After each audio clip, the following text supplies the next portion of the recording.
Kodakara കുംഭാരത്തെരുവിലേക്ക് കുടിവെള്ളത്തിന് motor നൽകി കുംഭാരത്തെരുവിലെ society ഹാളിൽ നടന്ന ചടങ്ങിൽ കോൺഗ്രസ് മണ്ഡലം പ്രസിഡന്റ് വി.എം. ആന്റണി ഉദ്ഘാടനം ചെയ്തു. ചിന്നമണി അധ്യക്ഷത വഹിച്ചു. നേതാക്കളായ MK. Shine, Sadasivan Kuruvath, T. Shivan, മിനിദാസൻ, Vinayan Thottappally, Babu Kottekkattukaran, P K. Arun, Sudheesh എന്നിവർ പ്രസംഗിച്ചു.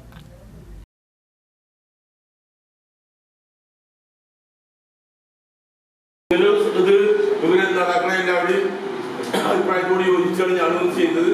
അപ്പോൾ ഞാൻ കൂടുതൽ സംസാരിക്കാൻ വേണ്ടി കൂടുതൽ സംസാരിക്കുന്നത് ഇത് ഉദ്ഘാടനം ചെയ്തായിട്ട് നമുക്ക് MLA പറഞ്ഞ് അങ്ങോട്ട് പോവുക ഇതൊക്കെ ചെയ്തുകൊണ്ടിരിക്കുകയാണ്. കാരണം എന്താ വെച്ച് കഴിഞ്ഞാൽ ഇവിടെ ഉപയോഗിക്കാൻ പറ്റാത്ത ഒരു പക്കാമില്ലും ഒക്കെയാണ് നമ്മൾ നിങ്ങൾക്ക് തന്നിട്ടുള്ളത്. അതിൽ യാതൊരു തർക്കമില്ല.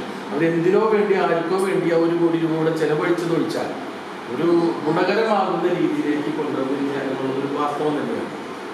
അതുപോലെ തന്നെയാണ് ഇപ്പോൾ ഈ കഴിഞ്ഞ സൊസൈറ്റി തെരഞ്ഞെടുപ്പിൽ ഞങ്ങളെല്ലാവരും വോട്ട് ചോദിച്ചു വന്നപ്പോൾ ഇവിടെ സുധീം അല്ലെങ്കിൽ ഇവരൊക്കെ എല്ലാവരും പറഞ്ഞു, വിജയകുമാർ ഒക്കെ കൂടി ഞാൻ പറഞ്ഞത് ഞങ്ങൾ ഇവിടെ ഇങ്ങനെ കുടിവെള്ളം മുടങ്ങിയിട്ട് കുറേ നാളുകളായി.